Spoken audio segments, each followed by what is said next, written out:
What if I told you that everything you believed about the conquest of the Americas is nothing more than a convenient and oversimplified myth?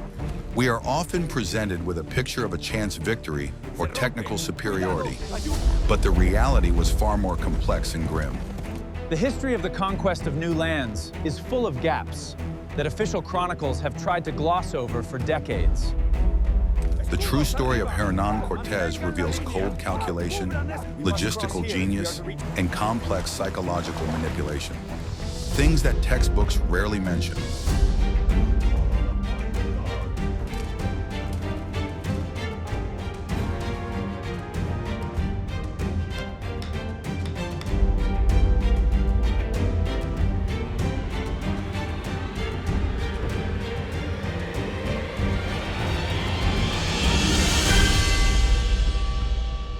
Cortés also proved himself a master of coalition building, uniting under his command thousands of disgruntled Native American warriors from neighboring tribes. He promised them freedom from Aztec oppression, though in reality he was laying the groundwork for establishing a new regime. This ability to turn yesterday's enemies into loyal allies was a decisive factor in his success. Without the support of the local population, his small army would not have lasted even a month in the jungle. Watch the video to the end, and you'll learn how a subtle understanding of human psychology allowed one man to completely change the course of an entire continent.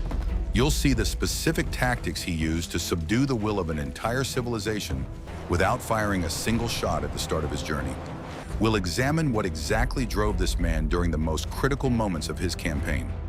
This story will make you reflect on how often a leader's character determines the fate of millions of people for centuries to come. The hidden truth that everyone keeps quiet about is that Cortés set out on this expedition effectively as an insubordinate. The governor of Cuba, Diego Velázquez, revoked his orders at the last minute in an attempt to remove the ambitious commander from the helm of the fleet. However, Cortés demonstrated incredible bureaucratic ingenuity, exploiting the slightest loopholes in Spanish law at the time. He understood perfectly well that only the extraordinary success of the entire enterprise could excuse any violations of administrative regulations.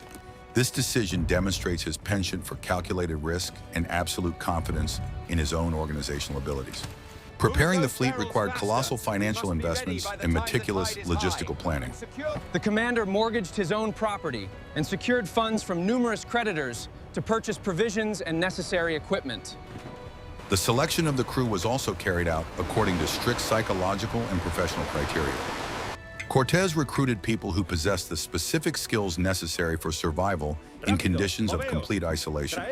The crew lists included carpenters, blacksmiths, navigators, and experienced negotiators capable of establishing contact with an unfamiliar culture.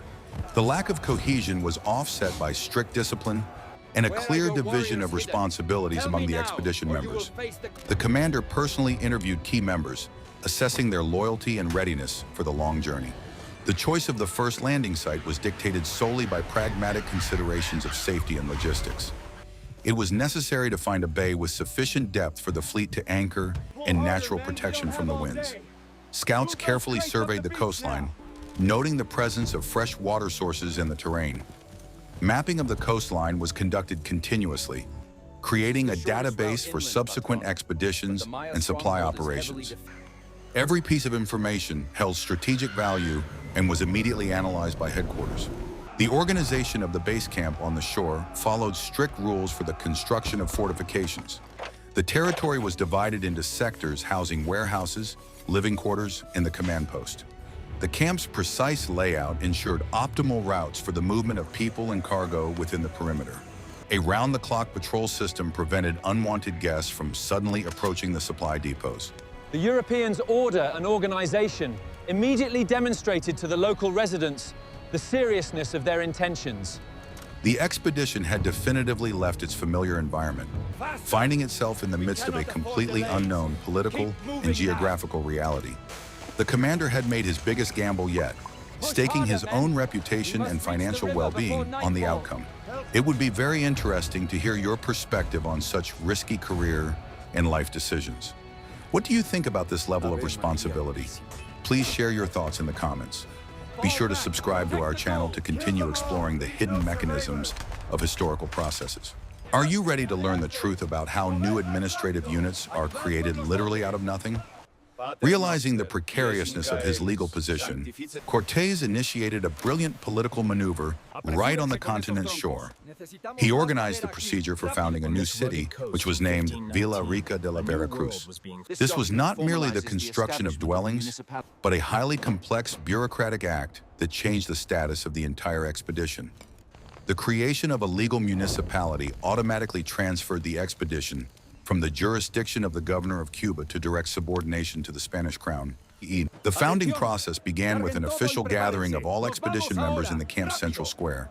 A city council was elected, consisting of the commander's trusted associates who were loyal to his political course. The positions of mayors, councilors, and treasurers were assigned based on the candidate's administrative experience and organizational skills. All appointments were recorded by a notary and special ledgers, lending the proceedings absolute legal integrity. The paperwork was handled with incredible meticulousness to preclude any future doubts regarding the legality of the procedures. After the council was formed, Cortés publicly relinquished the powers he had received from the Cuban governor. This theatrical gesture was necessary to create the appearance of a voluntary relinquishment of power and to observe formalities. At that very moment, the newly elected city council, acting on behalf of the king, appointed him chief justice and captain general. Thus, the commander received a legal mandate for further action, completely independent of his former superiors. This was a classic example of using administrative resources to achieve strategic goals. Within the detachment itself, a structural reorganization began, corresponding to the settlement's new status. Specialized units were formed, responsible for reconnaissance, construction, and perimeter security. The command strictly suppressed any attempts to challenge the legitimacy of the new city council or sabotage orders.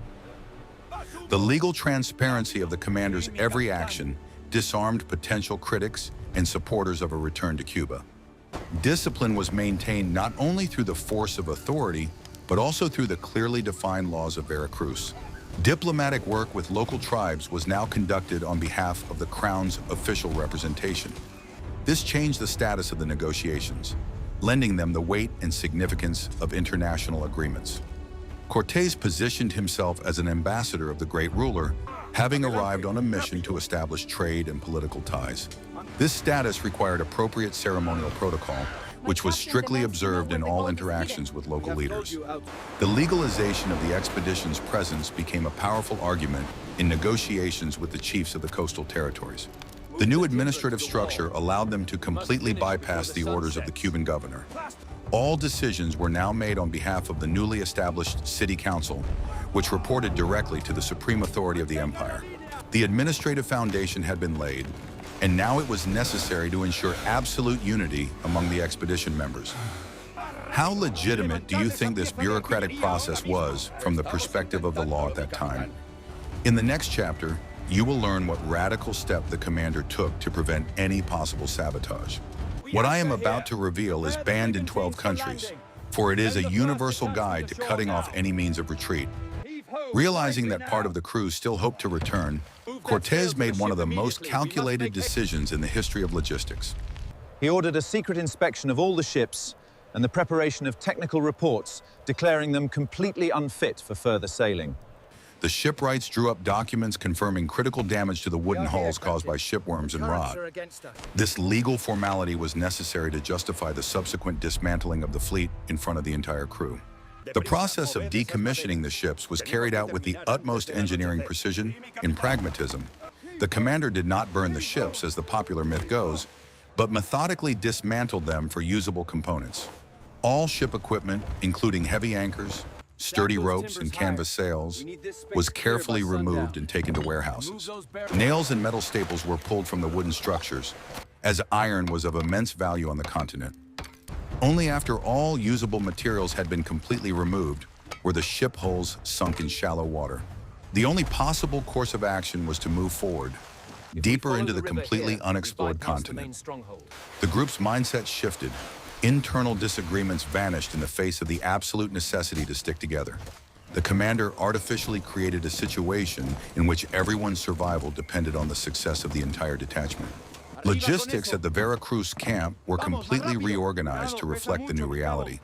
The warehouses were guarded with redoubled vigilance, as no resupply by sea was expected in the near future. The food rationing system became stricter, given the need to conserve reserves for the long journey.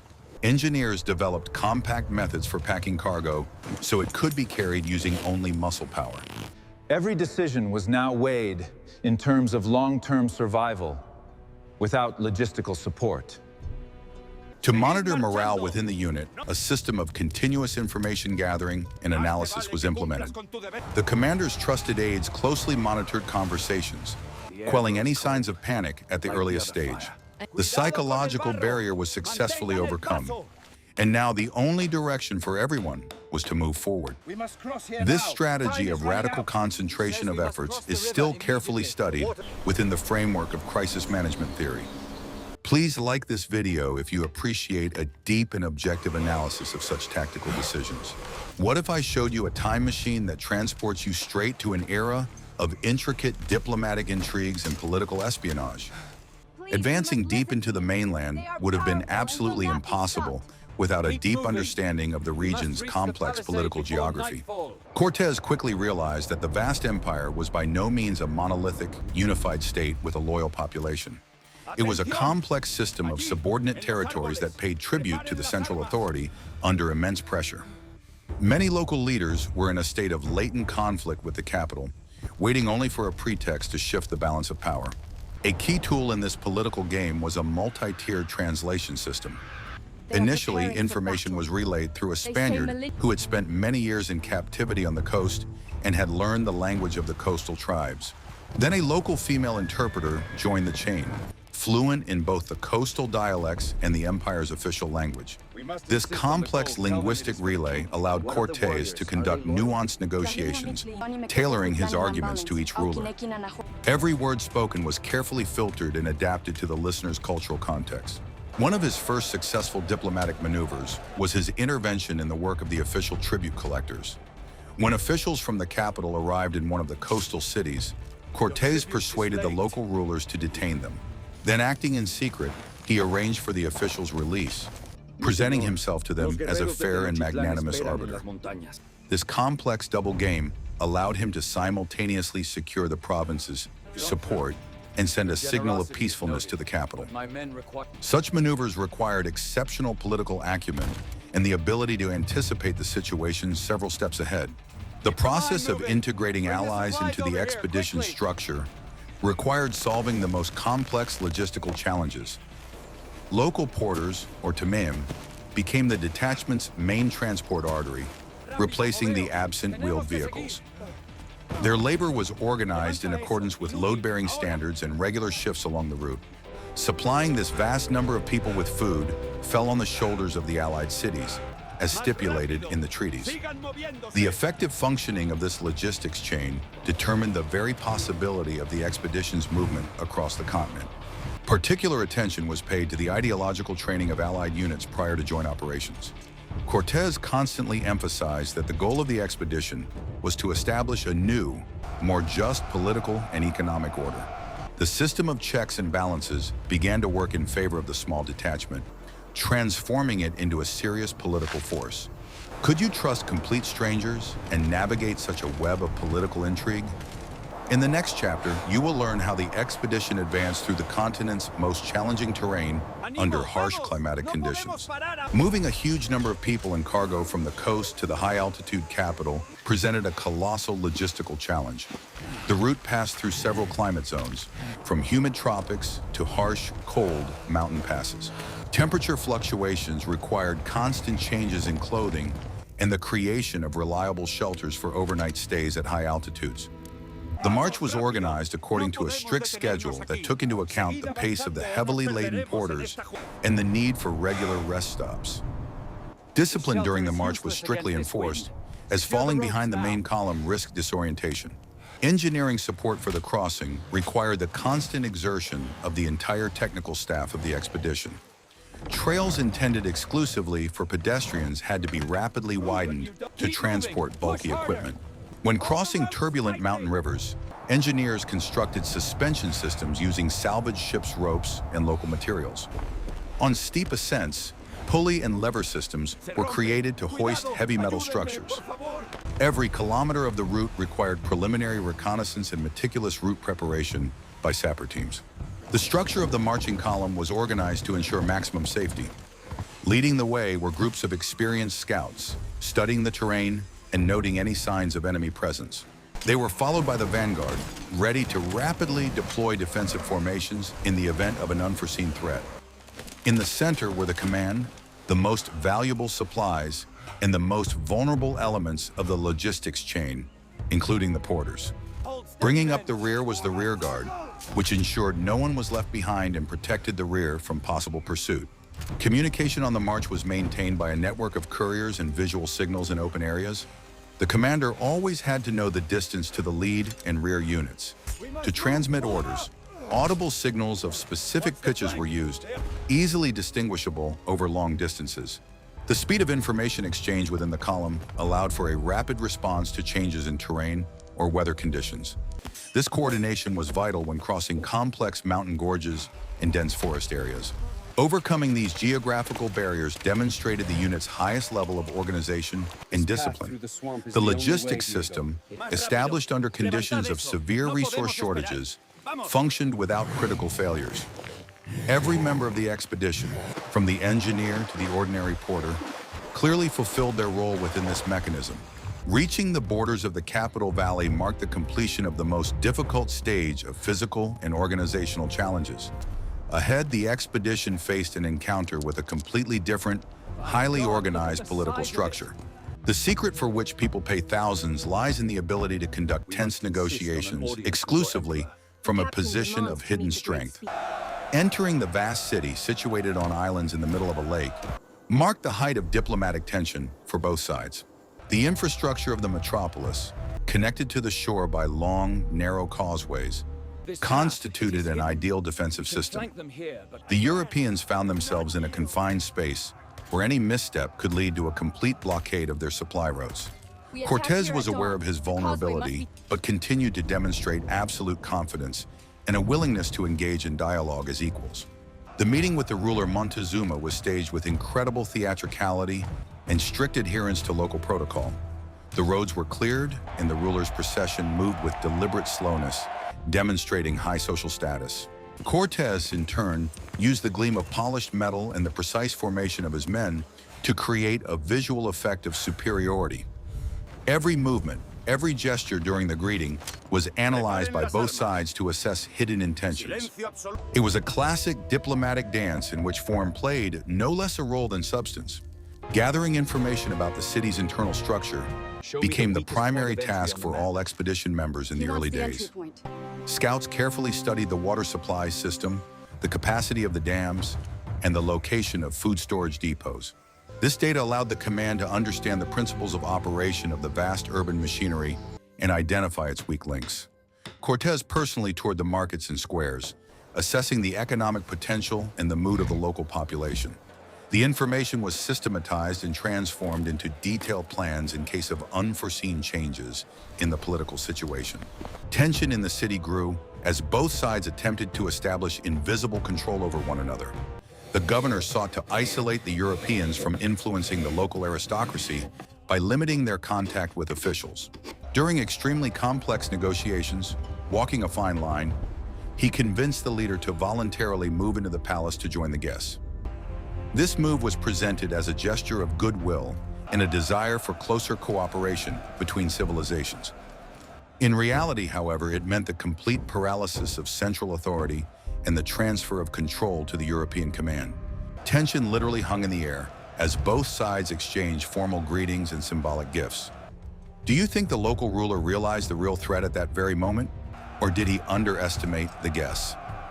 In the next chapter, you will learn how the system of indirect rule over this gigantic metropolis worked in practice. The system of indirect rule established by Cortés was a masterpiece of administrative thought for its time. Under constant but polite supervision, the governor continued to carry out his daily duties, receiving officials and ambassadors, However, the European command now had full access to all information flowing in from the most remote provinces. Every decree sent from the capital was first coordinated with the new administration, ensuring that Spanish interests were upheld. This system allowed them to utilize an existing bureaucratic apparatus without having to build one from scratch. The new administration's first step was a comprehensive inventory of the empire's financial and resource flows.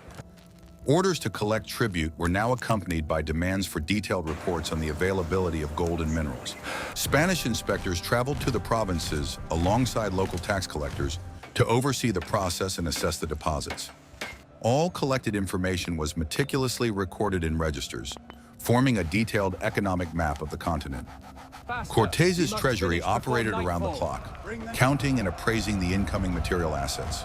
The information blackout became yet another tool for keeping power in the hands of a small detachment. Rumors about the ruler's actual situation were strictly suppressed, while the official version claimed that he was staying with guests of his own free will. Life for the Spanish garrison in the capital was governed by strict military discipline and constant training. Soldiers slept in full gear, ready at any moment to take up predetermined defensive positions. Engineers constantly improved the palace's internal barricades, turning it into an impregnable citadel. Psychological readiness for a sudden change in the situation was maintained at the highest possible level. Complacency was considered the main enemy, capable of destroying the fruits of months of diplomatic work. The system of indirect control proved incredibly effective, allowing dozens of people to control millions. The empire's administrative machinery ran like clockwork, but now according to new algorithms dictated from outside. Cortes proved that seizing power does not always require the destruction of existing infrastructure. It is far more productive to use existing levers of control simply by replacing the person giving the orders. This tactic became the benchmark of political engineering for all subsequent researchers and administrators. The stable governance of the city was suddenly disrupted by news of the arrival of a large European fleet off the coast. The governor of Cuba, still unwilling to accept the loss of control, sent a powerful expedition under the command of Pánfilo de Narváez to oust Cortés.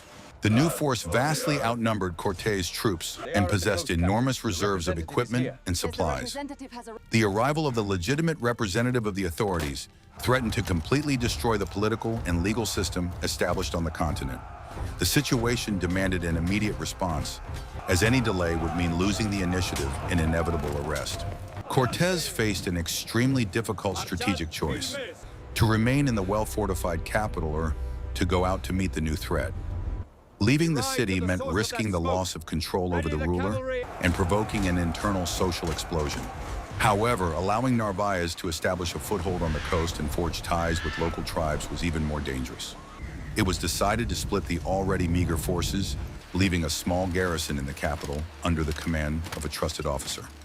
Cortés, with a mobile group of veterans, marched at forced pace back toward the ocean to resolve the political crisis. In the morning, Narváez's demoralized soldiers discovered that their commander was under guard and that the camp was controlled by Cortés's veterans. Instead of repression and punishment, the victor delivered a brilliant motivational speech, inviting everyone to join his expedition. He displayed gold bars and spoke of the prospects of governing a vast and wealthy territory. The prospect of becoming part of a successful and legitimate enterprise instantly shifted the mood among the ranks of the defeated. The integration of the new personnel went smoothly, providing Cortés with a massive influx of resources and manpower. The merger of the two detachments required an urgent inventory of the captured property and a redistribution of logistical tasks. The expedition's arsenals were replenished with new equipment, gunpowder, and valuable tools delivered from Cuba. Veracruz's administrative apparatus was bolstered by fresh personnel, and security for the port infrastructure increased significantly. Integration took place on the condition of full recognition of Cortés' authority and submission to the laws of the city council he had established. This victory definitively settled the question of the expedition's legitimacy in the eyes of all Europeans on the continent. Logistics for the return journey were organized as quickly as possible. Despite the harsh weather conditions, the combined force moved along a familiar route, utilizing the infrastructure previously established by their allies. Speed was of the essence, as the garrison trapped in the capital was rapidly running out of provisions and fresh water. Discipline on the march was enforced with the harshest methods, quelling any complaints of fatigue from the recruits. The return to the capital promised to be the most severe test of endurance for the entire combined expedition. Cortes' return to the capital did not bring the expected calm, but only underscored the depth of the crisis that had set in. The city was in a state of complete isolation, the markets were not functioning, and the palace's logistical supply channels had been cut off. The ruler, who had previously served as a guarantor of stability, had completely lost his authority among his own people and officials. Diplomatic channels were not functioning, as the elite no longer saw any point in negotiating with the occupiers. The European detachment found itself in a stone trap, surrounded by water, with no hope for a quick political resolution. The main obstacle to withdrawal was the destroyed spans on the dams connecting the island city to the mainland. The engineering unit was tasked with constructing portable wooden bridges to cross these water barriers. The local alarm system went off just as the column reached the most vulnerable part of the route. The city reacted instantly to the movement, and the water around the causeway filled with a multitude of transport boats. The logistics plan collapsed when the portable bridge became firmly stuck in the mud of the very first canal, preventing the convoy from moving forward. A chaotic process began to overcome the water obstacles using whatever materials and debris were at hand. The organized retreat turned into an extremely difficult struggle for survival in conditions of absolute darkness and disorientation. The loss of heavy equipment and valuables became the inevitable price for saving lives. People weighed down by gold lost their mobility and dropped out of the column, unable to cope with the physical strain in the water. Commands from headquarters were drowned out by the roar of the storm, forcing small groups to act completely on their own. Maintaining the column's structure became impossible, and the detachment split into several isolated fragments. Engineers tried in vain to restore the crossings, but the sheer number of people following behind them rendered their efforts futile. The crossing into Allied territory became a test of the loyalty of the expedition's political partners. Faced with an obvious tactical defeat, many local leaders might have reconsidered their diplomatic commitments. However, the diplomatic network established earlier withstood this test of strength. Allied cities provided the exhausted detachment with a safe haven, medical supplies, and the food necessary to regain their strength. This fact proved that political ties based on mutual interests proved stronger than temporary military setbacks. The recovery period in the Allied city was accompanied by a thorough analysis of the strategic mistakes made. The command revised its logistics concept and tactics for conducting operations in the conditions of an island metropolis. It became clear that control over the dams was meaningless without complete control over the lake's waters. This idea became the foundation for a completely new technical and tactical plan to return to the valley. The strategic retreat turned into a phase of general preparation for the final stage of the campaign. Preparations for the decisive phase of the campaign began with a massive engineering and logistical project in the mountains. Cortés realized that the island city could only be neutralized with the help of his own fleet controlling the lake. He ordered shipyards to be established in Allied cities located dozens of kilometers from the water. The best carpenters and engineers, who had retained their skills from the days of dismantling ships in Veracruz, set to work. This plan seemed insane: to build a fleet in the mountains and then carry it by hand to the lake. The design of small maneuverable brigantines took into account the specific conditions of the shallow lake and the need to install heavy equipment. Wood was cut and processed on site, creating standardized parts for subsequent rapid assembly. Metal fasteners, nails, and resin were delivered from the coast via a well-organized logistics chain that operated without a hitch. Sails and rigging, preserved from the expedition's first ships, were retrieved from storage and refurbished. Each component was marked to ensure a perfect fit during final assembly. Transporting the disassembled ships across mountain passes became one of the most impressive logistical operations of the era. Thousands of Allied porters were organized into orderly columns, each responsible for delivering a specific structural element. Security for this gigantic caravan was provided by both Spanish veterans and loyal local units. Engineers marched ahead, widening trails and reinforcing bridges to accommodate the heavy wooden sections. The caravan's movement resembled a perfectly functioning conveyor belt, never stopping for a moment. In parallel with the construction of the fleet, intensive diplomatic efforts were underway to completely isolate the capital. Cortés methodically bypassed or subjugated all the cities on the shores of the lake, depriving the metropolis of its supply sources. The economic blockade became the primary weapon. Cutting off supply routes meant the gradual depletion of resources in the vast city. Local leaders, witnessing the scale of the Europeans' engineering capabilities, ultimately sided with the new political center. The capital found itself trapped in a tight ring of political and economic isolation. The assembly of the fleet on the lakeshore was completed in record time thanks to the efficient labeling and preparation of parts. On specially equipped slipways, the brigantines took on their final form, were caulked and launched. Technical equipment for remote monitoring of the water area and infantry support was installed on the decks. The crews consisted of experienced sailors who had finally returned to their familiar element. The appearance of this fleet completely changed the tactical landscape, depriving the city of its main defensive advantage. This routine technical work required tremendous endurance and a continuous supply of construction materials from the rear. Captured sections of the dam were immediately reinforced, creating footholds for the next advance. The advancing forces' logistics operated flawlessly, ensuring continuous pressure on the city's infrastructure. Control over the water pipeline supplying the city with fresh water became the final stroke in the strategy of attrition.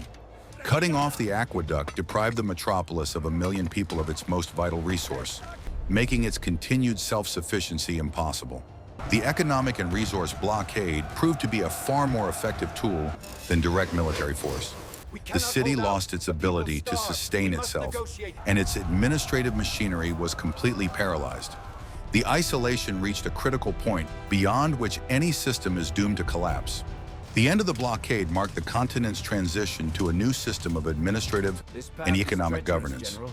Logistical genius, diplomatic flexibility, and psychological calculation overcame numerical superiority and geographical barriers. Cortés built a new infrastructure on the foundation of the old, forever altering the balance of power in the region. This process required a deep understanding of the mechanisms of power and the ability to adapt to a rapidly changing environment. The history of the expedition has become a classic example of highly complex logistical and political engineering. The history of this expedition demonstrates how logistics, diplomacy, and cold calculation can radically alter the balance of power on a global scale. Studying these processes helps us understand the subtle mechanisms of governance and strategies for survival in extreme conditions without resorting to abstract ideology. Which aspects of this complex political and technical maneuvering did you find most effective and well thought out? Please suggest topics in the comments for future videos that you would like to explore with similar documentary detail. Be sure to subscribe to our channel so you don't miss new in-depth investigations of historical events.